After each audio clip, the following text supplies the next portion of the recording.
तुकोबा विठ्ठलाला उद्देशून म्हणाले, जेथे जातो तेथे तू माझा सांगाती, चालविसी हाती धरून या. तसं आपण महाराष्ट्रातले लोक तुकोबांना उद्देशून म्हणू शकतो की जेथे जातो तेथे तू माझा सांगाती.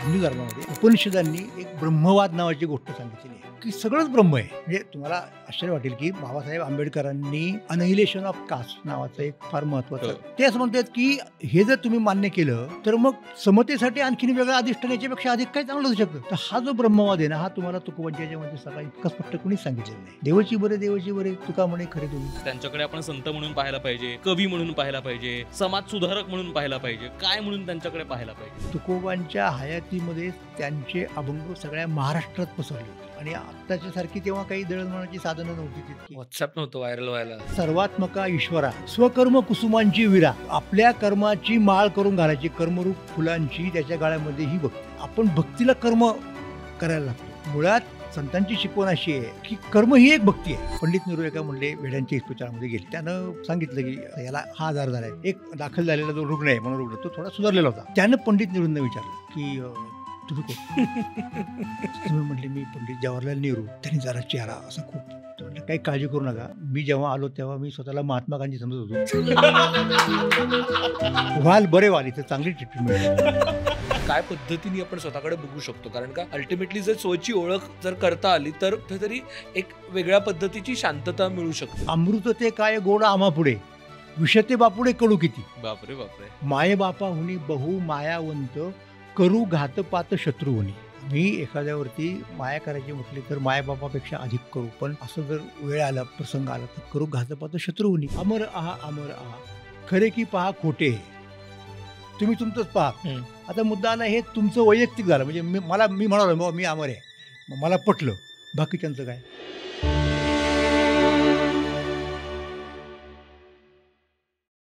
हॅलो नमस्कार, तुमच्या सगळ्यांचं मनापासून खूप खूप स्वागत आहे द मुक्त मुक शो म्हणजेच स्टार्टच्या या नव्या कोऱ्या एपिसोडमध्ये. आपण शाळेत असताना संत साहित्य ऐकलेलं असतं, वाचलेलं असतं, आपण अभंग शिकलेलो असतो. वारीच्या काळात आपण कुठेतरी टी व्हीवरती परत अभंगाचे 4 बोल ऐकायला पडतात, कुठेतरी व्हॉट्सअप फॉरवर्ड मेसेज येतात. पण नक्की संत तुकारामांचं साहित्य म्हणजे काय, आपण त्यातनं काय शिकू शकतो, आत्ताच्या ज्या काही आपण मॉडर्न काळात जगतोय तर त्यातल्या जे काही गुंतागुंतीच्या घटना आहेत, गोष्टी घडत आहेत आजूबाजूला, मानवाला प्रश्न पडतात, त्या प्रश्नांना काही आपण त्यातनं उत्तर मिळवू शकतो का. ॲज अ मिलेनियल्स आपण जे काही 90s किड म्हणतोय आपण, तर त्यांना यातनं काय गोष्टी समजायला हव्यात, काय गोष्टी समजून घेऊ शकतो आपण, आपल्या मुलांना म्हणजे जे काही लहान मुलं असतील आता त्यांना काय सांगू शकतो, ह्या सगळ्या गोष्टींकडे बघायला आपल्यासोबत आहे डॉक्टर सदानंद मोरे सर. तुमचं खूप खूप स्वागत आहे. अर्थात सरांची ओळख करून द्यायची गरज नाही, ज्येष्ठ साहित्यिक, लेखक, बापरे किती त्याला ॲडजेक्टिव्ह लावू तेवढी कमीच आहेत. लहानपणापासून तुकोबा आपल्याला माहिती आहेत, म्हणजे आपल्याला अभंगातनं माहिती आहेत, मग त्यांच्या छोट्या छोट्या आपण गोष्टी ऐकलेल्या आहेत, मग आपण सिनेमे पाहिले, आपण सिरियल्स पाहिल्या, वेगवेगळ्या माध्यमातून आपल्याला तुकोबा परत परत दिसले, भेटत राहिले. म्हणजे त्या काळात जरी त्या लोकांना पचणं, तुकोबा जे करतायत त्यांचं अस्तित्व जरी मान्य करणं लोकांना फार त्रास झाला, पण आत्तापर्यंत पण आपण तुकोबांना साजरे करतो. ज्यावेळेस आत्ता या काळात जिथे कदाचित आत्ताची नवी येणारी पिढी ज्या पद्धतीनं तुकोबांना आमची पिढी जशी एक्सपोज्ड होती तशी कदाचित नसेल, त्या काळात तुकोबा समजून घेणं म्हणजे नेमकं काय, म्हणजे कसं समजून घ्यायचं तुकोबांना. आता होतं कसं माहिती का की 2 प्रकारचे लोक आहेत, म्हणजे ज्यांना आपलं वर्चस्व दुसऱ्यांच्यावरती प्रस्थापित करायचं असतं. त्यातला एक प्रकार म्हणजे आमचा इतिहास इतरांच्या इतिहासापेक्षा भारी आहे असं सांगायचं, म्हणून आम्ही भारी आहोत आणि म्हणून आमचं वर्चस्व असलं पाहिजे, असा एक गट असतो. दुसरा गट काय असतो की आत्ता आपली चलती आहे ना, मग काय घेणं देणं आहे इतिहासाचं, कदाचित इतिहासामध्ये आम्ही फारसे महत्त्वाचे नसूसुद्धा, त्यामुळं तिकडं पूर्ण दुर्लक्ष करायचं आणि आत्ता बघा आम्ही कसे आहोत, त्याच्यामुळं आम्ही आहोत त्या अवस्थेमध्ये भारी आहोत आणि त्यामुळं तुम्हाला आमचं भारीपण स्वीकारलं पाहिजे, असाही एक विचार प्रवाह असू शकतो. मग पुष्कळ वेळेला कसं होतं की या 2 प्रवाहांच्यामध्ये एक संघर्ष होतो. काही लोक म्हणतात वारंवार आपल्या इतिहासाकडे बोट दाखवतात, कारण त्यांना एक कळलेलं असतं की आत्ता सध्या आपण मागे पडलेलो आहोत, त्यामुळे आपल्याला आधार तोच आहे. दुसरा प्रवाह काय करतो, त्यांना माहिती आहे की इतिहासात आपलं फारसं नव्हतं त्यामुळं ते आत्ताच्या याच्यावरती हे करत आहे. त्यामुळं आपल्याला जेव्हा तुकोबांचाच काय किंवा कुठल्याही होऊन गेलेल्या आपल्या पूर्वसुरीचा आपण विचार करतो तेव्हा दोन्हीही म्हणजे बायफोकल म्हणतो आपण, इतिहास आणि वर्तमान ह्या दोन्हीही फोकसमधून म्हणजे आपल्याला तो विचार करावा लागतो, आपण आता करावी लागते. फोकस बद्दल म्हटलं ना, तर मला हेच विचारायचं की आपण तुकारामांकडे पण बघताना, संत तुकारामांकडे बघताना काय चष्म्यात न पाहायला पाहिजे? म्हणजे त्यांच्याकडे आपण संत म्हणून पाहायला पाहिजे, कवी म्हणून पाहायला पाहिजे, समाज सुधारक म्हणून पाहायला पाहिजे, काय म्हणून त्यांच्याकडे पाहायला पाहिजे? आता कसं आहे माहिती का की काही लोक अपवादात्मक असे असू शकतात की त्यांना अनेक पैलू असतात, त्यांच्या व्यक्तिमत्वाला अनेक परिमाणं असतात आणि म्हणजे डायमेन्शन असं या प्रकारचे. तसं जरी असलं तरी नंतरच्या काळात जेव्हा आपण विचार करतो ना, तर आत्ता आपले प्रश्न काय आहेत, आपल्याला त्यातला कुठला पैलू उपयुक्त ठरतो, याच्यावरनं लोक त्याच्यावरती फोकस करतात, म्हणजे त्याच्यावरती भर देतात. दुसऱ्याच्यावरती म्हणजे उदाहरण समजा आपण असं म्हणूयात गडीभरा की अलीकडच्या लोकांना फारसा अध्यात्मात इंटरेस्ट नाही, मग ते काय म्हणतील की बाबा गडीभर तुकोबांच्या अध्यात्माकडे आम्हाला दुर्लक्ष करू देत आणि आम्ही त्यांच्या याच्यावरती भर देऊ. म्हणजे आता अगदी आणखीन स्पष्ट सांगायचं, काही लोकांना असं वाटतं की बाबा तुकाराम महाराज म्हणजे एक काहीतरी समाजसुधारक.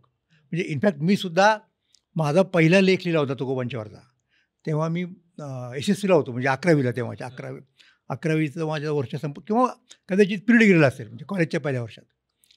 आणि तो लेख लिहिला आणि तो आचार्य आत्र्यांना पाठवून दिला, म्हणजे मराठाचे संपादक आत्रे त्यावेळेला फार, आणि त्यांनी छापला तो तुकाराम बीजेच्या दिवशी छापला. आणि त्याच दिवशी ते देहूला आले होते दर्शन घ्यायला. मग आल्यावर त्यांनी चौकशी केली की म्हणजे मला वाटतं मी साधारण देहूकर वगैरे कदाचित नाव लावलं असेल, हे जे लेखक आहेत या लेखाचे आजच्या मी छापलेल्या, ते कुठे राहतात, मला त्यांना भेटायचं आहे.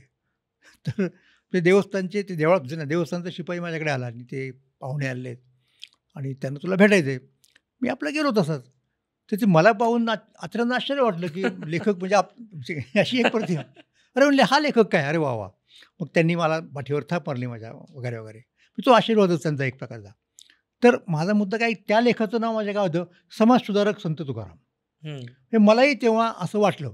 पण मला का वाटलं, मला असं वाटलं की ह्या गोष्टीकडे दुर्लक्ष होतं लोकांचं, हे मला तेव्हाही जाणवलं, म्हणून मी मुद्दाम याने लिहिलं.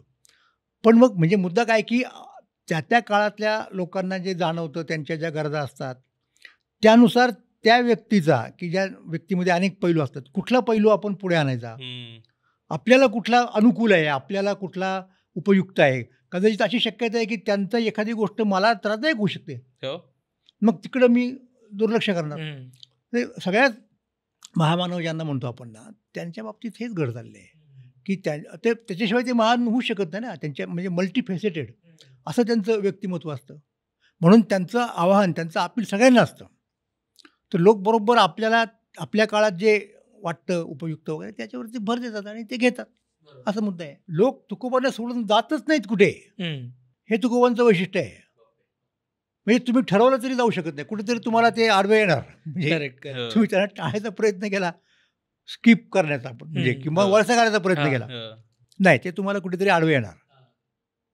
असा तो तुकोबांचा मुद्दा आहे. म्हणून त्याही काळात म्हणजे तुकोबांच्या काळामध्ये उदाहरणार्थ ब्रिटिशांची मुसलमानांची सत्ता होती महाराष्ट्रामध्ये, आणि तुकोबांच्या उत्तर आयुष्यामध्ये शिवाजी महाराजांनी नुकतीच स्वराज्याची साधना सुरू केली होती. मग तो पुढचा जो काळ गेला तो मराठ्यांचा इतिहासाचा म्हणू शकतो आपण.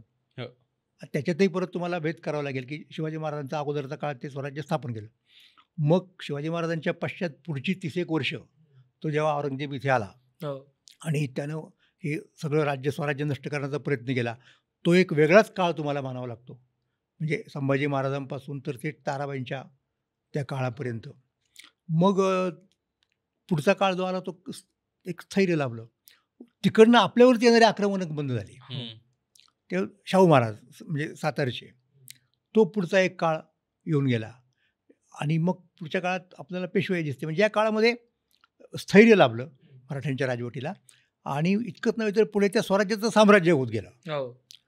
तर या सगळ्या काळामध्ये तुकोबांच्याबद्दल लोक काय विचार करत होते, तर करत होते, त्यांना त्यांचं रिलेव्हन्स, त्यांची उपयुक्तता म्हणजे आणि फक्त पारमार्थिक क्षेत्रातलं नाही, हा एक महत्त्वाचा मुद्दा आहे ना.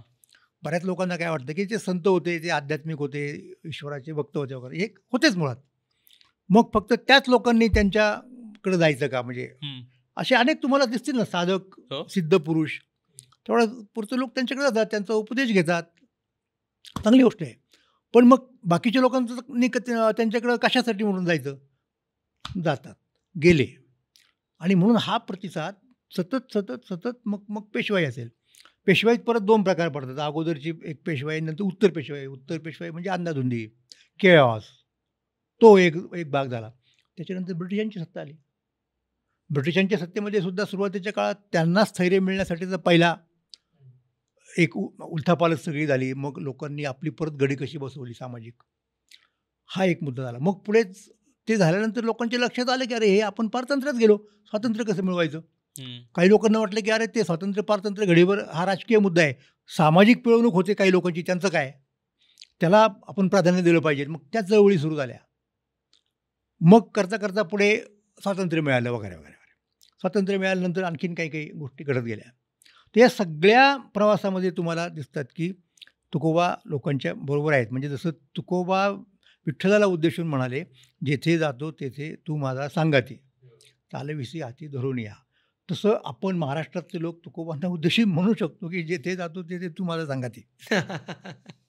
आणि आम्ही तुमच्या आधाराने चाललेलो आहोत. चालो वाटे आम्ही तुझाचे आधार, चालविसी भार सर्व माझा. हा वैचारिक भार आपला निर्वाह हा तुकोबांच्यामुळं आपला होत आलेला आहे. म्हणजे जेव्हा तुकोबा काय किंवा आणखी संत म्हणा, ते जेव्हा असं म्हणतात की आमचं जे काही सांगणं आहे ते फक्त कुठल्याही विशिष्ट धर्माला, पंथाला धरून नाही, ते सगळ्या जगासाठी आहे, हे त्यांनाही माहिती होतं आणि त्यांनी त्याचा स्पष्ट उच्चार केलेला आहे. तुकोबाच म्हणतात ना काय की नवे शब्द एक दिवशी सांडी घेऊशी कोणाला. माझा शब्द असा मी जे बोलतो ते काय कुठल्या तरी एकाच्यासाठी नाही आहे, एकांगी नाही आहे. पुढे ते एका याच्यात म्हणतात की झाली माझी वैखरी विश्वभरी व्यापक. माझं साहित्य, माझं वाङ्मय हे संपूर्ण विश्वात्मक आहे, विश्वभर व्यापक, ते सगळ्यांना लागू आहे, हे त्यांना माहिती आहे. त्यामुळं त्यांचा उपदेश आणि सर्वांनाचा अर्थ काय होतो? सर्वांना म्हणजे त्यांच्याच काळातल्या सर्वांना नाही, कुठल्याही काळात. तो जो आपला काळ ओलांडून जाण्याचा मुद्दा आहे, म्हणून त्याला आपण क्लासिक म्हणतो ना. तर तो त्यांच्या विचारांमध्ये आहे आणि तो त्याच्या वेळच्या लोकांना हे पटत होतं, मान्य झालं होतं की अरे आपल्याला जर स्वतःला काही करायचं असेल स्वतःच्या संदर्भात किंवा इतरांच्यात काही जर बदल घडून आणायचा असेल तर त्याच्यात आपल्याला तुकोबा हे आधार. तुम्हाला मी उदाहरण देईन ना. आता आपण असं बघूयात की तुकाराम महाराजांच्या अभंगामध्ये त्यांनी अनेक विषय हाताळलेले आहेत. आता त्याच दरम्यान शिवाजी महाराजांनी स्वराज्य स्थापनेला सुरुवात केली होती. प्रारंभिक वर्ष म्हणजे एक तुकोबांच्या आयुष्यातली शेवटची 5 वर्ष आणि शिवाजी महाराजांच्या याच्यातली अगोदरची 4-5 वर्ष, हे दोघं एकाच वेळेला कार्यशील आहेत का आणि ते एकाच प्रदेशामध्ये आहेत. म्हणजे ज्याला आपण मावळ वगैरे म्हणतो, मावळ भाग म्हणतो, जिथनं शिवाजी महाराजांना मावळे वगैरे मिळाले. तर तिथे तुकाराम महाराजांच्या एका संपूर्ण गाथेमध्ये तुम्हाला एक सेक्शन मिळेल पाईकाचे अभंग. तर पाईक म्हणजे तिथे सैनिक, तसा पाईकाचा अर्थ सेवक असाही होतो, पण तिथं त्या पर्टिक्युलर त्या विशिष्ट संदर्भात त्याचा अर्थ सैनिक होतो. तर तिथे ते सैनिकांचं नीतिशास्त्र सांगतायत आणि फक्त नीतिशास्त्र नाहीत तर अगदी लढावं कसं वगैरे वगैरे हेही सांगतायत. म्हणजे सरळ लक्षात येतं आपल्याला की तो त्यावेळच्या सैन्यात जाऊ इच्छिणाऱ्या किंवा ज्यांना घातलं पाहिजे सैन्यात म्हणजे समाजाने प्रोत्साहन देऊन अशांना उद्देशून त्यांच्याशी संवाद येतो. हे कोणाला सांगतायत की काय म्हणतात एकनिष्ठ राहा आपल्या याच्याशी, जो कोणी राजा वगैरे असेल ते लढताना स्वतःचं रक्षण करायला शिका, दुसऱ्या शत्रूच्या हातावर तुरी देऊन कसं तुम्ही निष्ठून जाऊ शकता, प्रजेशी तुम्ही कसं वागलं पाहिजे, हे कोणाला सांगतात उद्देशून. हे काही केवळ ईश्वर भक्तांना सांगण्याची गरज नाही ना. तर हे त्यावेळच्या आणि म्हणून त्यावेळच्या लोकांना त्यांचं महत्त्व वाटलं, त्यांनी ते मान्य केलं, त्यांनी ते स्वीकारलं. मराठी सत्तेने स्वीकारलं, म्हणजे एकूणच सगळ्या हो. हे जर आपण पाहिलं आणि हे पुढे चालत आलं ना. मी तुम्हाला मग अशी टप्पे सांगितले ना काही, तर त्यातला हा झाला एक टप्पा प्रारंभिक समजा. पुढे जेव्हा आपण एकदम मधले टप्पे बाजूला करू आपण गडीवर आणि थेट आपण कुठे येतो, की मग पेशवाईच्या काळात सुरुवातीला मराठी कुठे कुठे कुठे जायला लागले, अख्ख्या अटक वगैरे सगळं भारतात जायला लागले. त्यांची राज्य स्थापन झाली लहान मोठी आणि दरवर्षीचा त्यांचा तो कार्यक्रमच असायचा. दसऱ्याच्या दिवशी शिलंगण खऱ्या अर्थाने ते जायचे. आता त्यावेळची गोष्ट लक्षात घ्या, म्हणजे आता एखाद्या घरातला एखादा माणूस सैनिक कुठे गेला बाहेर, तो आता नेमका आज कुठे असेल. राजे वगैरे सेनापती लोकांचं नेहमी असतं दळणवळण, त्यांची सतत टपाल, ते हरकारे वगैरे ते जायचे यायचे वगैरे वगैरे. सामान्य माणसाला कळायला काय मार्ग आहे, कोणाशी युद्ध करतोय आता, जिवंत आहे की, हे काही कळायला मार्ग नाही. मग आता मला तुम्ही सांगा, अशा अवस्थेमध्ये चिंता करतात घरातले सगळे लोक आणि विशेषतः ही चिंता जास्त कोणाला असते, महिलांना असते ना. पती गेलेला आहे लढायला, तो कुठे असेल, काय करत असेल, कधी परत येईल, सुरक्षित असेल का नसेल, हा जो एक मुद्दा आणि तो जो एक विरह असतो, हा परत आणखी वेगळा मुद्दा आला. तर ह्याच्यातनं ते लोक कसे स्वतःचं जीवन जगत असतील, त्यांना कोणाचा आधार मिळत असेल, तर तो संत परंपरेचा आधार आहे. कशा पद्धतीने सांगतो ना. म्हणजे आता उदाहरणार्थ तुम्हाला सांगतो, एक सगन भाऊ नावाचा एक शाहीर होऊन गेला, हे माहिती आहे तुम्हाला. मोठा पेशवाईच्या काळातले 5 शाहीर फार महत्त्वाचे मानले जातात, होनाजी वाळा वगैरे वगैरे, त्यातला एक सगन भाऊ. तर सगन भाऊनी त्या ज्याला एक संत साहित्यात शब्द आहे विरहिणी, की एखाद्या स्त्रीचा पती परदेशी गेला, त्याचा विरह झाला, म्हणजे अगदी आपल्याला ती कल्पना आहे ना, ते कालिदासाने ती मेघदूत वगैरे लिहिलं. तो आता यक्ष हा विरही होता, म्हणजे पण त्याचे ऑपोजिट म्हणजे जी कुणी यक्षिण असेल वगैरे वगैरे. तसं ह्या सगळ्या महाराष्ट्रातल्या सैनिकांच्या बायका वगैरे ह्या विरहिणी आहेत. आता संतांच्या काळामधली विरहिणी कशी होती, म्हणजे पूर्वीच्या ज्ञानेश्वर महाराज, नामदेवराय, त्यात इतकं सैन्याचं हे नव्हतं.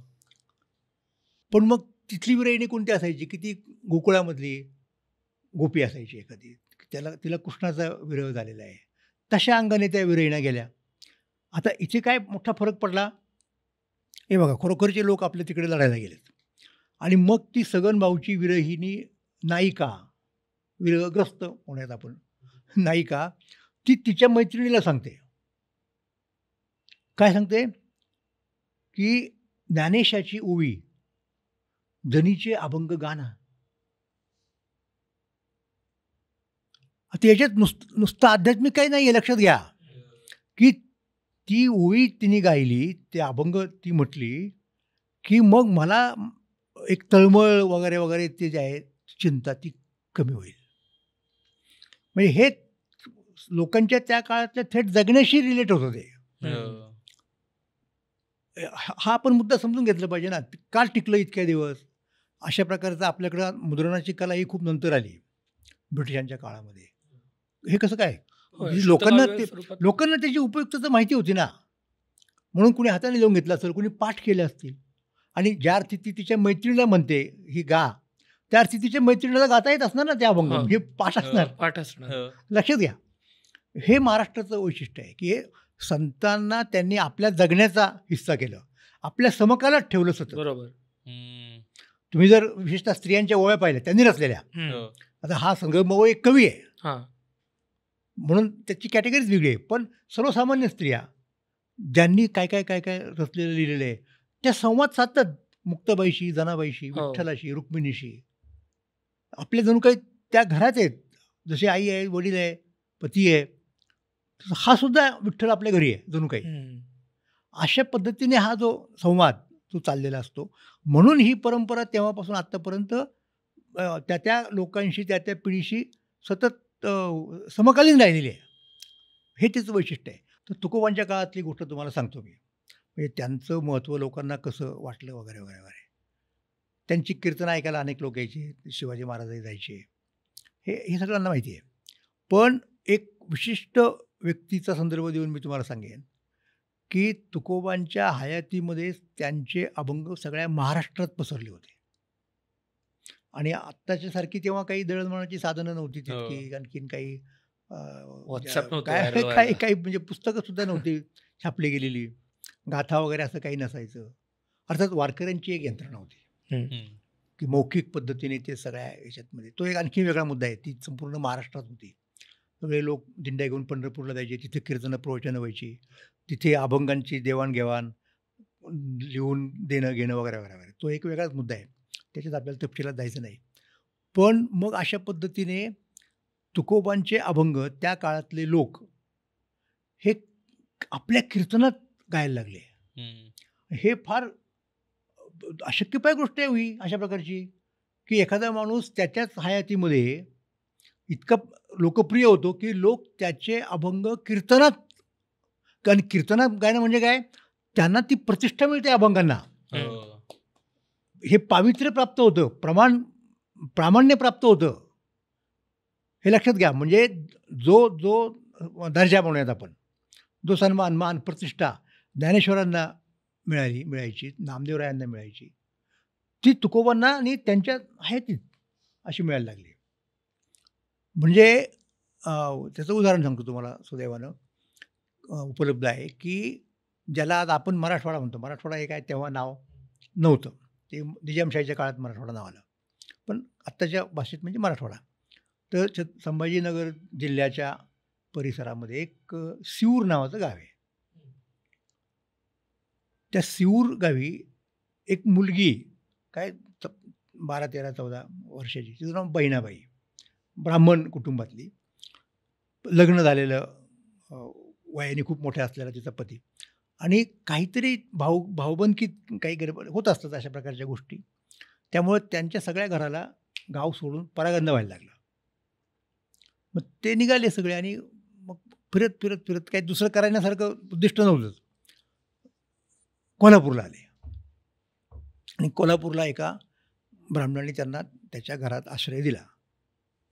आता आश्रय दिल्यानंतर काय करणार, म्हणजे आता मुलगीशिवाय तिचा पती कदाचित तो ज्योतिषी होता, लोकांना ज्योतिषी दाखवत असेल, बघत असेल, आणखीन पूजा वगैरे काय वॉटेवर. पण त्यावेळेला तिथे कोल्हापुरात एक जयराम स्वामी वडगावकर नावाचे एक त्या काळचे सत्पुरुष, म्हणजे अच्छा. ते पण कवी होते, त्यांचाही शिष्य शाखा वगैरे, ते जयराम स्वामीचं वडगाव म्हणून सातारा जिल्ह्यामध्ये आहे. तर ते तिथे आले आणि ते तिथे कीर्तन करायला लागले कोल्हापूरला. त्या कीर्तनाला गर्दी व्हायची. तर ही मुलगी जयराम स्वामीचं कीर्तन ऐकायला तिथे रोज जाऊ लागली. तर त्या कीर्तनात जयराम स्वामी तुकाराम महाराजांचे अभंग गात असत, म्हणत असत. म्हणजे हे इतकं पुरेसं आहे ना त्यांचं महत्त्व कळायला, की काहीही साधनं अशा प्रकारची नसताना प्रचाराची, प्रसाराची, तिथपर्यंत ते गेलं जयराम स्वामींच्यापर्यंत. त्यांना असं वाटलं की हे महत्त्वाचं आहे, हे पाठ केलं पाहिजे, ते म्हटलं पाहिजे. हा फार मला असं वाटतं महत्त्वाचा मुद्दा आहे.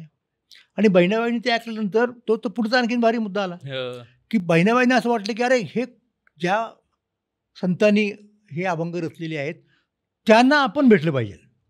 आपण जयराम स्वामीकडनं त्यांचे अभंग ऐकतोय, ते त्यांच्या मुखातून ऐकले पाहिजेत, त्याचं निरूपण त्यांच्याकडनं ऐकलं पाहिजे थेट साक्षात, आणि त्यांचा उपदेश घेतला पाहिजे, त्यांना गुरु केलं पाहिजे, असं ते लहान मुलीला वाटलं ना. म्हणजे किती तुकोबांचा प्रभाव त्या काळामध्ये होता लोकांच्यावर. त्याचा लोक जे म्हणतात ना की तुकोबांना विरोध झाला, अमुक तमुक वगैरे, असं तुम्ही दुसरा विचार करा ना, विरोध कोणाला होतो, ज्याचं तेवढं वाढलेलं आहे सगळं, म्हणजे त्याची लोकप्रियता वाढली, म्हणजे आता दुसरा शब्दावर त्याचं प्रस्ताव वाढला असेल, सगळ्या लोकांना अरे काय चाललंय, मग ते कसं कमी करायचं, म्हणून ते विरोध आला. विरोधाची दुसरी बाजू ही आहे, ते प्रचंड लोकप्रिय झाले. जयराम स्वामी त्यांचे अभंग म्हणायला लागले कीर्तनात. म्हणजे असे जयराम स्वामीसारखे अनेक. हे उदाहरण नेमकं सुदैवाने बहिणाबाईंमुळे रेकॉर्डवरती आलं. मग ते बहिणाबाईंनी ठरवलं की आता आपण जायचं. आणि हे जेव्हा तिच्या घराच्या लोकांना कळलं, विशेष नवऱ्याला, त्याला ते पटलं नाही, एकूणच अनेक कारणामुळं त्यांनी विरोध केला. पण शेवटी बहिणाबाई यशस्वी झाली त्या नवऱ्याचं सुद्धा मन वळवायला, आणि ते सगळे कुटुंबीय देहूला आले. देहूत खरोखर ते तुकोबांना भेटले, काही वर्ष देहूत राहिल्या, तुकोबांचा उपदेश घेतला, तुकोबांचे अभंग ऐकले, आणि त्यांना स्वतःला तुकोबांच्या प्रमाणे अभंग रचण्याची स्फूर्ती झाली. आणि त्यांची इतके महत्त्वाचे अभंग आहेत ना, हो. 700-800 अभंग आहेत, त्यांची स्वतंत्र गाथा आहे, की ते वाचल्याशिवाय म्हणजे ते तुकोबांच्याच गाथेचं परिशिष्ट आहे किंवा पुरवणी आहे. हम्म. तुकोबांची गाथा वाचल्याशिवाय पूर्ण होत नाही जोपर्यंत बहिणाबाईचे अभंग वाचत नाहीत. हे वारेकरांनाही माहीत नाही अजून. इतके महत्त्वाचे आहेत ते. म्हणजे तुकोबांचं एक्सटेन्शन हो. असं म्हणूयात. आता ही कोणी मुलगी आहे, लक्षात घ्या, बाई आहेत. तर हे मला महत्त्वाचं वाटतं, की तुकोबांचा प्रभाव त्या काळात किती होता अशा. तर बहिणाबाई सांगतायत, बहिणाबाईंनी तुकोबांच्यावरती एक अभंग लिहिला आहे. अनेक आहेत. त्यातली शेवटची एका अभंगातली शेवटची ओळ, बहिणी म्हणे लोक बोलती सकळ. लोक बोलतात तुकोबांच्याबद्दल, काय बोलतात? तो पुढचा फार महत्त्वाचा मुद्दा आहे, सकळ. म्हणजे आता प्रत्येकाला थोडंच त्यांनी सर्वे केला बहिणाबाईंनी, हो. तुमचं काय मत आहे, तुमचं काय मत आहे. पण ते हे दिसतं ना आपल्याला, बहिणी म्हणे लोक बोलती सकळ, तुकया केवळ पांडुरंग. बापरे. म्हणजे तुकोबा प्रत्यक्ष पांडुरंग आहेत असं वाटणारे लोक त्या काळामध्ये लोकांना वाटत होतं. इतका तुकोबांचा प्रभाव पगडा काही त्याला म्हणा हा त्या काळामध्ये होता लोकांच्या. बापरे. मग सर खरं तर म्हणजे आता ना आपण या आत्ताच्या काळातलं मी परत आत्ताच्या हो, काळासोबत ते आता जोडण्याचा प्रयत्न करतोय. कारण की म्हणजे आत्ता आपल्याला ज्यावेळेस आपण सतत स्पर्धा म्हणतो, वेगवेगळी आपल्या आजूबाजूची वेगवेगळ्या गोष्टींची प्रलोभनं आहेत. त्यात आपल्याला मेंटल हेल्थचे त्रास होतात आणि आपण थेरपीजना जातो. म्हणजे आता सायकोलॉजिस्ट आहेत, जिथे आपण मदत मागण्यासाठी थेरपीजला जातो. खरं तर त्या काळातल्या तुकारामांचे अभंग म्हणजे त्या काळातली थेरपी होती का? कारण ज्या पद्धतीनं ते माणसांविषयी सांगतात, ज्या पद्धतीनं ते स्वतःसोबत जोडण्याविषयी सांगतात, ज्या पद्धतीनं म्हणजे सायको अनालिसिसमध्ये तेच सांगतात ना, तुमचा सेल्फ महत्त्वाचा आहे आणि सेल्फकडे फोकस करा. तुकारामांचे अभंग खरं तर तेच आहेत ना. ते तुला स्वतःकडे बघ, स्वतःकडे फोकस आणतात. तर ते अल्टिमेटली ते खरं तर पॉप्युलर होण्याचं कारण रोजच्या आयुष्यातल्या ज्या सगळ्या गोष्टी आहेत, त्या तुकोबांनी साध्या सोप्या भाषेत लोकांना कळतील अशा काव्यात्मक भाषेत आणण्याचा प्रयत्न केला. तर ती थेरपी म्हणायची का त्या काळातली? जेव्हा अशा प्रकारची स्वतंत्र ज्ञानशाखा नव्हती, तेव्हा लोकांना प्रॉब्लेम नव्हते का हो? हो, अर्थात होते. असणार ना, हो. निश्चितपणे असणार. मग त्यावेळेला ते प्रश्न सोडवायचं काम अध्यात्माकडे असायचं. हम्म. अध्यात्म शब्दाची व्याप्ती फार मोठी आहे. जेव्हा मानसशास्त्र नव्हतं, तेव्हा मानसशास्त्रामधले जे प्रश्न असायचे लोकांचे मानसिक प्रश्न, ते आध्यात्मिक स्तरावरतीच डील केले जायचे. हो. हो. हा एक मुद्दा आपण समजून घेतला पाहिजे.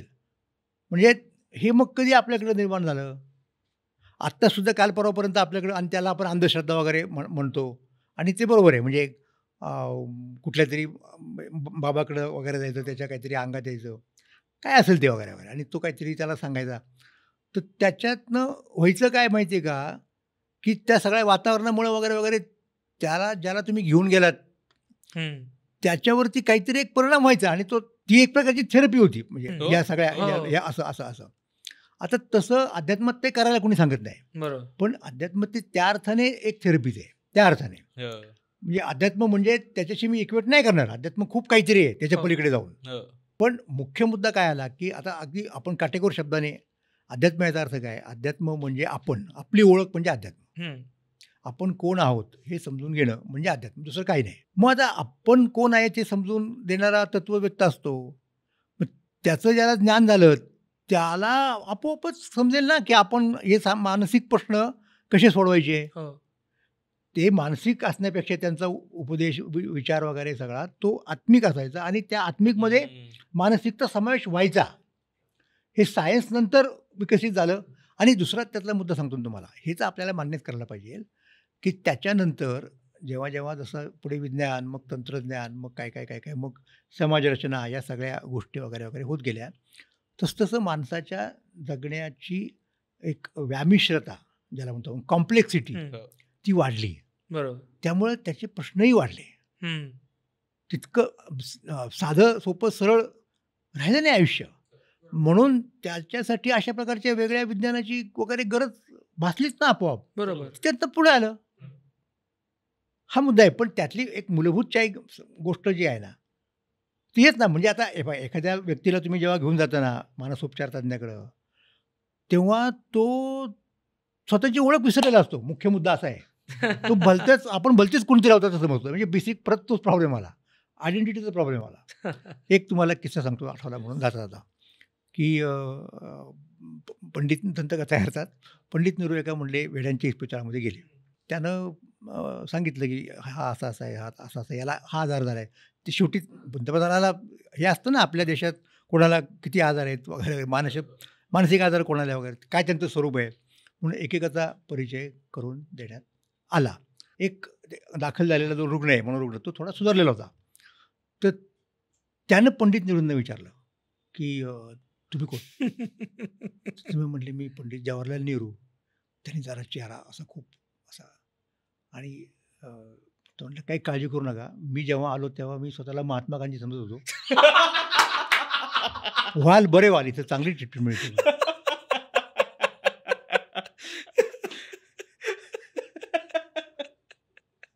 मुद्दा काय आहे? हा आत्मज्ञानाचा मुद्दा आहे शेवटी.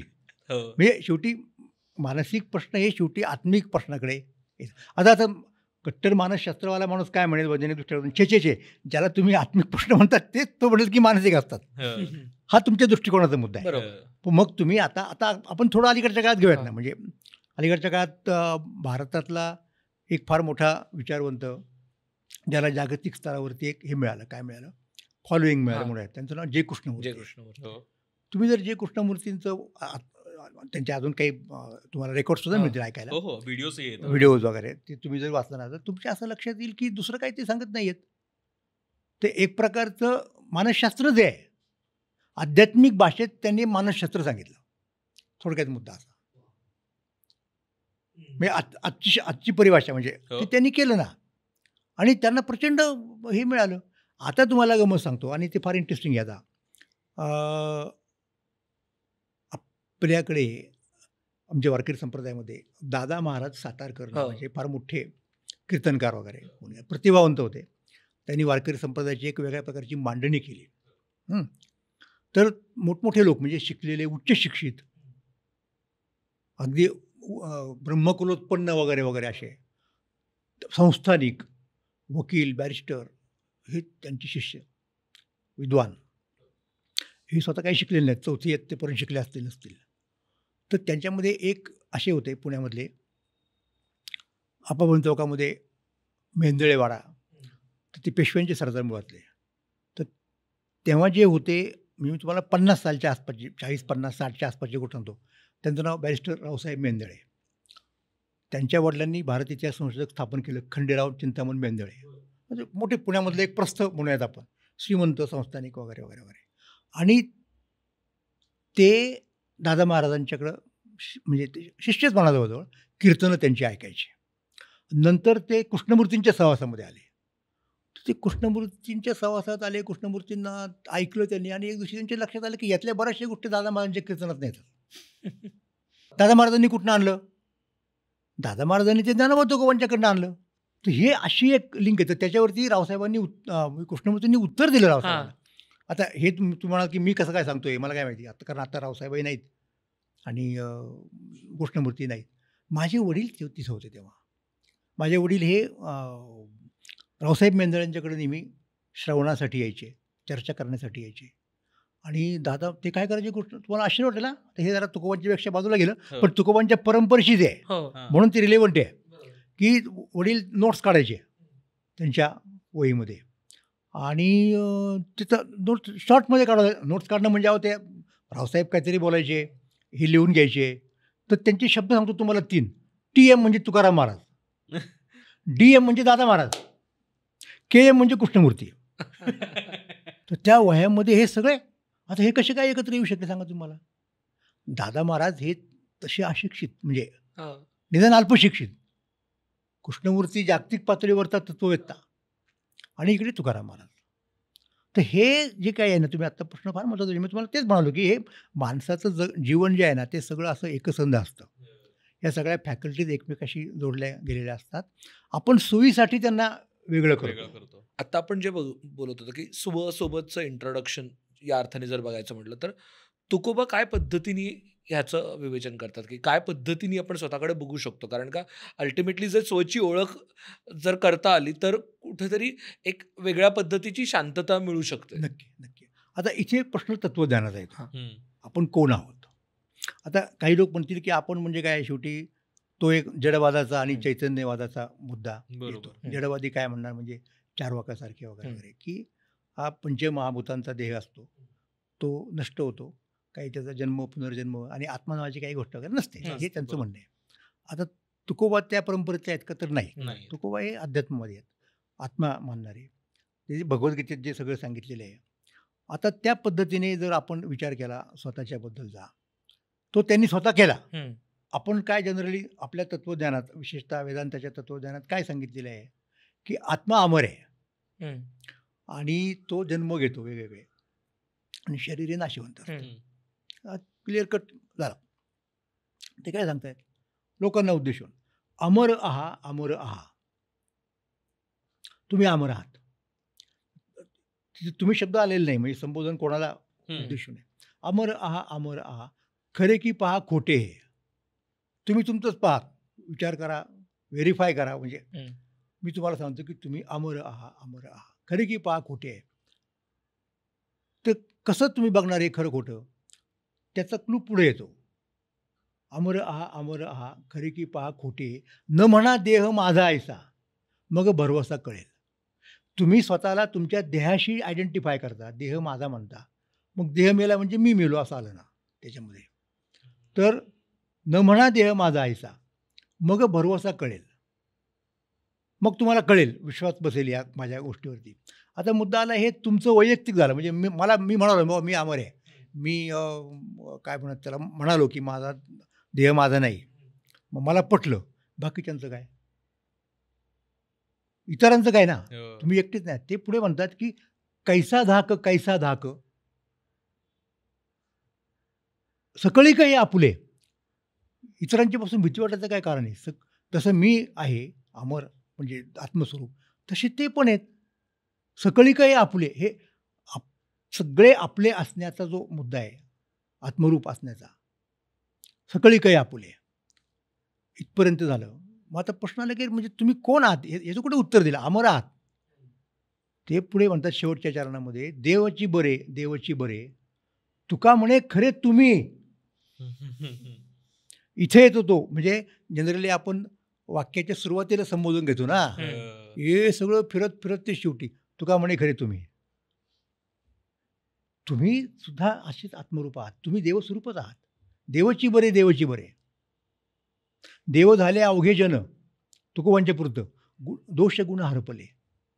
माझ्यासाठी सगळे देव आहेत, मी त्यांच्या गुणदोषांच्याकडे. आम्ही न देखो अवगुणा, पापी पवित्र शहाणा, अवघी रूपे तुझी देवा, वंदू भावे करू सेवा. इथे तुम्ही आलात, मी माझं स्वरूप, इतरांचं स्वरूप, म्हणजे तुमचा सगळा लोकांकडे पाहण्याचा दृष्टिकोन, नात्यांकडे पाहण्याचा दृष्टिकोन बदलूनच जातो ना.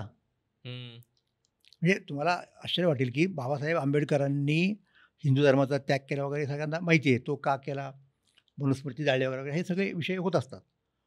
त्यांनी अनहिलेशन ऑफ कास्ट नावाचं एक फार महत्त्वाचं एक व्याख्यान होतं. ते मला वाटतं लाहोरला द्यायचं होतं त्यांना, परंतु ते त्या लोकांना मान्य झालं नाही. म्हणजे ते आर्य समाजाचे लोक होते, यांनी थेट हात घातला धर्मग्रंथांना, म्हणून ते म्हटले की बदलून द्या वगैरे, ते काय तयार झालं नाही. मग त्यांनी त्यांचं छापलं. तर त्याच्यात त्यांनी एक गोष्ट मान्य केली आहे की ह्या हिंदू धर्मामध्ये, आपल्या परंपरेमध्ये उपनिषदांनी एक ब्रह्मवाद नावाची गोष्ट सांगितलेली आहे की सगळंच ब्रह्म आहे. मग ते असं म्हणतात की हे जर तुम्ही मान्य केलं तर मग समतेसाठी आणखीन वेगळं अधिष्ठान याच्यापेक्षा अधिक काय चांगलं होऊ शकतं. पण दुर्दैवानं हिंदूंनी ते केलं नाही, म्हणजे ते तिथंच राहिले पोथीमध्ये, ही त्यांची तक्रार आहे. तर हा जो ब्रह्मवाद आहे ना, हा तुम्हाला तुकोबांच्या याच्यामध्ये सगळा इतका स्पष्ट कोणीच सांगितलेलं नाही. देवची बरे, देवची बरे, तुका म्हणे खरे तुम्ही. हे आत्ता मी तुम्हाला जे 2, 4, 5 अभंग सांगितले ते तसे आहेत, लोकांना सांगणार आहे. ऐसे त्याच्या अगोदरची आता हे म्हणजे तिथपर्यंत आले ते कसे आले ते सांगतात की ऐसे भाग्य काही लाहता होईन, अवघे देखे जन ब्रह्मरूप. ते आधी खंत आहे, तोपर्यंत त्यांना ते, जोपर्यंत त्याचा साक्षात्कार झालेला नव्हता, ते स्वतःबद्दल हे करतात की असे भाग्य मला कधी मिळेल, की मला सगळे लोक ब्रह्म पाहायला मिळतील, त्यांच्यातलं ब्रह्म पाहायला मिळेल. मग कधीतरी तो टप्पा आला ना, मग तिथे म्हणले की देव झाले अवघेजन. आता हा सगळा प्रवास जो आहे ना अध्यात्मातला, की ज्याच्यात सायकॉलॉजी अमुक तमुक गोष्टी आपोआप येतात हो. तर याच्यावरती जो पोहोचला त्याला असले प्रश्न उद्भवणारच नाहीत ना. तो त्याच्याकडे एकतर दुर्लक्ष करेल किंवा हसून हसून हसून म्हणजे इन द सेन्स ठीक आहे, ते कृष्णमूर्ती म्हणायचे ना, लिसन, ऑब्झर्व, बघा, तटस्थपणाने बघा जे काय चाललंय ते. हा काय प्रकार आहे? हे हे अध्यात्म आहे त्या अर्थाने, की ज्याची एक एक आविष्कार तुम्हाला मानसशास्त्रात दिसतो. आता तो याचा मुद्दा आहे वादाचा वगैरे, बिहेवियरिझमने काहीतरी आणखीन वेगळं सांगितलं पूर्णपणे, त्याच्यात आपण जायचं नाही. पण बाय अँड लार्ज जे तुम्हाला चित्र दिसतं मानसशास्त्र, अध्यात्मशास्त्र हे असं आहे. आणि त्याच्यात तुकोबांना हे सांगण्यासारखं आहे म्हणून लोकांना ते भावतात ना आजही. बरोबर. तुकोबांच्या सगळ्या अभंगांमध्ये ना म्हणजे स्वतः शोधायचं, अल्टिमेटली स्वतःचा आत्मा शोधा इथपर्यंत तुकोबा सांगतात. आणि त्यासाठीचा रस्ता सांगतात ते कायम भक्ती मार्ग, म्हणजे भक्तीबद्दल बोलतात ते. आपल्याला हेही माहिती आहे की कसं त्यांनी छत्रपतींना पण शक्ती भक्तीचा संयोग करायला सांगितला, आपण तो साजरा करतो आणि भक्तीचा मार्ग घ्या म्हणतात ते. तर मला हेच विचारायचं की त्यांना अपेक्षित असलेली भक्ती म्हणजे नेमकी काय होती? म्हणजे ज्यावेळेस ते भक्ती म्हणायचे की तो भक्तीचा अवलंब करा, तुकोबापर्यंत पोचायचं असेल, विठोबापर्यंत पोचायचं असेल, तर तुम्हाला भक्ती मार्गाने त्यांच्यापर्यंत पोचायला लागेल. तर त्यांना अपेक्षित भक्ती काय? मला हे विचारण्याचं कारणही हे आहे, कारण ज्या पद्धतीची भक्ती आत्ता आपण बघतो, म्हणजे त्याचं जे व्यापारीकरण झालेलं आहे, आपण सतत वेगवेगळ्या गोष्टींमध्ये ती गुंतवून ठेवलेली आहे. म्हणजे अंधभक्ती आली. म्हणजे ती योग्य अयोग्य हा ज्याने त्याने ठरवण्याचा प्रश्न आहे. पण ज्यावेळेस तुकाराम महाराज म्हणतात की तुम्ही भक्तीने विठोबापर्यंत पोहोचू शकता, त्यावेळेस त्यांना काय भक्ती अपेक्षित आहे? एक फार चांगलं चरण तुकाराम महाराजांचं आहे अभंगाचं. तुका म्हणे भक्ती सुखरूप आदी अंती. भक्ती मार्गाने तुम्ही गेलात तर ती अत्यंत सुरक्षित, सुखकारक अशा प्रकारचा तो मार्ग आहे. आणि सुरुवातीला पण ती तशीच आहे आणि शेवटी पण ती तशीच आहे. तुका म्हणे भक्ती सुखरूप आदी अंती. आता हा एक लक्षात राहू द्या तुमच्या अभंग. आता ही जी तुकोबांच्या भक्तीची परंपरा आहे ना, ती वारकरी संप्रदायाची परंपरा आहे, की जिचा पाया हा ज्ञानदेवांनी घातला. आणि तुकोबा हे ज्ञानदेवांच्या परंपरेतले आहेत. म्हणजे वारकरी संप्रदायाचा पाया घातला ते कळत झाले हे लोक. हे बहिणाबाईंनी सांगितलं मग मी ज्यांची तुम्हाला गोष्ट सांगितली, तर ते सगळ्यांना माहिती आहे. मी त्या याने बोलत नाही आहे. असं आहे की आपण आयुष्यामध्ये जे काही अनेक गोष्टी करत असतो आणि त्या गोष्टी कधी कधी एकमेकांच्या पेक्षा वेगळ्या वाटतात, कधी कधी एकमेकांशी संबंधित वगैरे वगैरे अशा वाटतात. आपण असे कप्पे पण करतो जगण्याचे. बरोबर. आता इथे काय आहे की भक्ती याचा अर्थ, त्याच्यावरती मी स्वतंत्र लेख वगैरे दिलेले आहेत, थोडक्यात सांगायचा प्रयत्न करतो. भक्तीचा अर्थ आता त्याच्यामध्ये या गोष्टी आल्या, म्हणजे भक्तीमध्ये एक कर्मकांड आलं येतं. म्हणजे अर्थात जोपर्यंत त्याला आतून काही आलेलं नसतं तोपर्यंत ते फक्त कर्मकांडच वरवरचं राहतं. तुम्ही आत्ता ज्या पद्धतीने म्हणजे जे विचारलं त्याच्यात ज्याला तुम्ही त्याचा संदर्भ दिला, जे आत्ता असं असं चाललेलं आहे ते कर्मकांड आहे, ती खरी भक्ती नव्हे. हां, तर मग खरी भक्ती जिला आपण म्हणू शकतो तर पूजा करणं, तर चांगली षोडशोपचारे पूजा केली, भोग म्हणतात त्याला, आपल्याकडे ती परंपरा नाही पण ते गुजरातमध्ये उत्तरेत भोग चढवणं वगैरे वगैरे वगैरे, आरती केली, आरतीचे सगळे प्रकार, पूजा अर्चा, ते भक्तीचे प्रकार आहेत, अर्चनम, वंदनम, दास्यम इत्यादी इत्यादी. हे सगळं आपण काय नैवेद्य दाखवला, प्रसाद वाटला, प्रसाद खाल्ला, हे सगळं आपण नामस्मरण केलं, म्हणजे तो सुद्धा भक्तीचा महत्त्वाचा मुद्दा आहे. आता हे भक्तीचे जे प्रकार आहेत ना, हे आपण एक गोष्ट विसरतो. ती गोष्ट कोणती माहिती आहे का, की आपण भक्तीला कर्म करायला लागतो. मुळात संतांची शिकवण अशी आहे की कर्म ही एक भक्ती आहे. तया सर्वात्मका ईश्वरा स्वकर्म कुसुमांची विरा. आपल्या कर्माची माळ करून घालायची, कर्मरूप फुलांची त्याच्या गाळ्यामध्ये ही भक्ती केली होय अपारा तोषा लागे. म्हणजे ते सगळं भक्ती फक्त दिवसातल्या अमुक काळापुरती करण्याची गोष्ट नाही आहे. तुमचं सगळं जीवनच भक्तिमय असलं पाहिजे आणि कर्म ही सुद्धा भक्ती आहे. फरक कसा आहे, पूर्वीच्या लोकांनी काय केलं म्हणजे भगवद्गीतेचे जे भाष्यकार होते, शंकराचार्य असतील, आणखी इतर आचार्य असतील, आणि अलीकडच्या काळात आपण लोकमान्य टिळक म्हणतो, मध्ये ज्ञानेश्वर आहेत त्या सगळ्यांच्या. तर कसं झालेलं आहे, अगोदरच्या लोकांनी कर्म आणि भक्ती हे ज्ञानाचं साधन म्हणून त्याच्याकडे पाहिलं. ज्ञान मिळण्यासाठी हे लागतं. ओके. टिळकांनी काय केलं, टिळकांनी तसं नाही केलं. म्हणजे की कर्माचा एक वेगळा दर्जा आहे, ते लागतंच. म्हणजे ज्ञान नाकारायचा मुद्दा नाही आहे, ज्ञानानेच मोक्ष मिळतो असं टिळकही म्हणतात. पण कर्म हे फक्त ज्ञान मिळवण्यापुरतं केलं आणि ज्ञान मिळाल्या क्षणी कर्माची गरज नष्ट झाली, गाडी स्टेशनला लागली ना आपण खाली उतरलो, असं नाही आहे. जरी तुमची गाडी स्टेशनला लागली म्हणजे तुम्ही मुक्त झालात ज्ञानाच्यामुळं समजा, तरी इतरांच्यासाठी कर्म करणं हे तुमचं हे आहे, म्हणजे करायलाच लागतं. त्याला ते लोक सांग वगैरे त्याचं फिरत जात नाही मी. तर जसं टिळक हे कर्माकडे सुद्धा बघतात ज्या पद्धतीने, म्हणजे तसं हे भक्ती जी यांची आहे ना, म्हणजे कर्म हे काय म्हणतात त्याला, परमात्म्याची भक्ती म्हणून बघतात.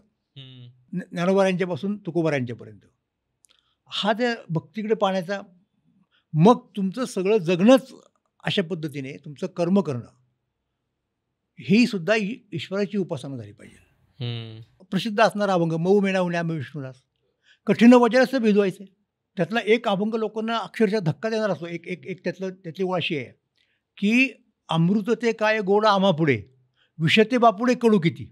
बापरे बापरे. आणि त्याच्याही पेक्षा आणखीन धक्कादायक की मायबापाहुनी बहु मायावंत, करू घातपात शत्रुहुनी. If it comes to that, आम्ही एखाद्यावरती माया करायची म्हटली तर मायबापापेक्षा अधिक करू, पण असं जर वेळ आला, प्रसंग आला तर करू घातपात शत्रुहुनी. ह्याला एक परिपूर्ण जीवन म्हणतो, परफेक्ट लाईफ माणसाचं. ते कसं जगावं याची सूत्र तुम्हाला तुकोबांच्या, मग तो काळ कुठलाही असेल, म्हणजे तुकोबांचा काळ असेल, आत्ताचा असेल, किंवा तुकोबांची गाथा आपण कुठल्या तरी काळाच्या मशीनमध्ये येऊन मागं नेली त्याच्याही पूर्वी 1002, तेही लोकांना ते पटेल, अरे हे चांगलं आहे ना, आपल्याला उपयुक्त आहे, प्रॅक्टिकल आहे. सातवाहन काळात नेली तरी चालेल, महाभारत काळात नेली तरी चालेल. खरं तर माणूस म्हणून जगण्याचा एक आराखडा घालून त्यांनी वाटलं नव्हतं. खरं तर ज्या पद्धतीनं तुकोबांबद्दल ऐकलंय, त्यांचे अभंग ऐकलेत, वाचलेत, या पद्धतीनं आजच्या काळात पण ते रिफ्लेक्ट करता येईल. म्हणजे आपण जसं आत्ता म्हटलो की माणसांच्या जगण्यासाठीचं जे काही आधारभूत जे काही आहे, मला वाटतं ते तुकोबांनी आधीच सांगून ठेवलंय. आपल्याला कुठलाही प्रश्न पडला, एखादा अभंग चालला, तर त्यातनं काहीतरी एक उत्तर सापडू शकतं. तुम्हाला म्हणजे खोटं सांगत नाही, न्यायमूर्ती रानडे माहिती आहे सगळ्यांना, प्रार्थना समाजात बघा, ते प्रार्थना समाजाने तुकोबा यांचंही नातं माहिती आहे. न्यायमूर्तींच्याकडे एखादी अशी गुंतागुंतीची केस आली ना निर्णयासाठी, तर ते काय करायचं, असे इरधारा वगैरे घालायचे आणि असं ॲट रॅन्डम तुकोबांची गाथा उघडून एखादा अभंग पाहिजे. सयाजीराव गायकवाड, त्यांना असे काही प्रश्न पडले, अस्वस्थता आली, तर ते त्यांची रियासतकार सरदेसाई फार मोठे होऊन गेले, तर गोस सरदेसाई त्यांना बोलून घ्यायचे, म्हणजे काढा अभंग वाचा, आणि त्यांना मिळायचं काहीतरी त्याच्यातून. त्यांच्या आता ह्याच्यावरती कोणी विश्वास ठेवायचं ठेवील न ठेवील हा वेगळा मुद्दा आहे, पण तो त्यांचा अनुभव आहे. शाहू महाराज हेच करायचे, म्हणजे त्याच्यात तेवढं हे आहे, पोटेन्शियल आहे. तुम्ही त्या भावनेने जर तिकडे गेलात, पाहिलात, तुम्हाला मिळू शकतं काहीतरी. आता कदाचित तुम्ही म्हणाल की ते त्यांचं इंटरप्रिटेशन, पण अरे इंटरप्रिटेशनला सुद्धा मुळात काही लागतं ना. आडत नाही, बरोबर, आडत नाही तर पोरात कुठं येणार ना, ते आहे, हा मुद्दा आहे.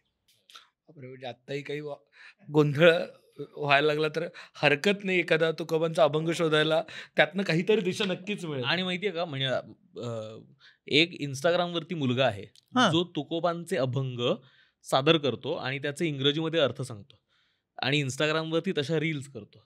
इतका सुंदर कॉन्टेंट असतो. मग आहे. म्हणजे आत्ताच्या काळात पण त्यातनं पण काहीतरी एक रिफ्लेक्ट करायला मिळतं. मला वाटतं कालसमर्पक काय असतं तर मला वाटतं ते तुकोबा असतात. ते कॉन्स्टंट आहेत. कॉन्स्टंट आहेत, पाय आहेत ते. पाय आहेत ते, yes. खूप खूप आभार सर तुमचे, तुम्ही आलात आणि तुकोबा वेगळ्या अर्थानं परत एकदा समजायला, परत एकदा आयुष्यात आणायला मदत केली. मला एक फक्त शेवटचा प्रश्न विचारायचा आहे, तो म्हणजे आता जर माझ्या पिढीतल्या कुणाला तुकोबा समजून घेण्याचा प्रयत्न करायचा, तो कुठून सुरुवात केली पाहिजे? सांगू तुम्हाला अत्यंत विनोबाजींचं एक पुस्तक आहे, अच्छा. संतांचा प्रसाद. तुकाराम महाराजांचे 40-50 अभंग त्यांनी त्याचा अर्थ आणि भारतीय परंपरेमध्ये विशेषतः उपनिषदांना वगैरे धरून अप्रतिम पुस्तक आहे. ते एकदा आपण वाचलं ना तर आपोआपच तुम्हाला तुकोबांच्याबद्दल एक गोडी निर्माण होईल. आणि ह्याच्यातमध्ये इतकं हे आहे का, पोटेन्शियल आहे का या अभंगामध्ये, तिथून सुरुवात करायला काही हरकत नाही. खरं तर मी माझं प्रमोशन करायला पाहिजे. माझा ग्रंथ वाचा वगैरे म्हणतो, तसं काही मी म्हणणार नाही. तो जेव्हा वाटेल तुम्हाला तेव्हा जरूर वाचा. पण विनोबा हा फार मोठा माणूस होता. विनोबांचं महत्त्व महाराष्ट्रातल्या लोकांना कळलं नाही, आता भारतातल्या लोकांचं काय माहिती. एनिवे हा वेगळा विषय आहे. Yes, thank you so much sir. तुम्हाला आजचा एपिसोड कसा वाटला नक्की कळवा. मला वाटतं खूप परत परत रिव्हिजिट करण्यासारख्या गोष्टी याच्या एपिसोडमधल्या मिळाल्या आहेत. तर तुम्हाला काय वाटतं नक्की कॉमेंट्समध्ये सांगायला विसरू नका. आणि अमुक तमुकला सबस्क्राईब केलं नसेल तर जरूर करा. आपण भारतात होऊन गेलेल्या अशा वेगवेगळ्या तत्त्वज्ञान ला आपण चर्चेत आणण्याचा प्रयत्न करतोय. तुकारामांपासून आपण आज सुरुवात केली आहे. तर आणखीन असं कोणाकोणाला कोणाचं तत्त्वज्ञान तुम्हाला ऐकायला आवडेल, आपण बुद्धापर्यंत जाणार आहोत, महावीरांना काय सांगायचं तिथे जाऊयात. तर असं वेगवेगळ्या गोष्टींचा शोध घेऊयात, वेगवेगळे तत्त्वज्ञान आणि त्यांचा आपल्या आयुष्याशी असलेला अर्थ, जे आजचं जीवन सुकर करायला मदत करतील, हे शोधण्याचा प्रयत्न करूयात. तर काय वाटतंय, कोणाचं तत्त्वज्ञान पुढच्या भागांमध्ये ऐकायला आवडेल हेही सांगा. तर येस, थँक्यू सो मच. धन्यवाद. लोभ असावा.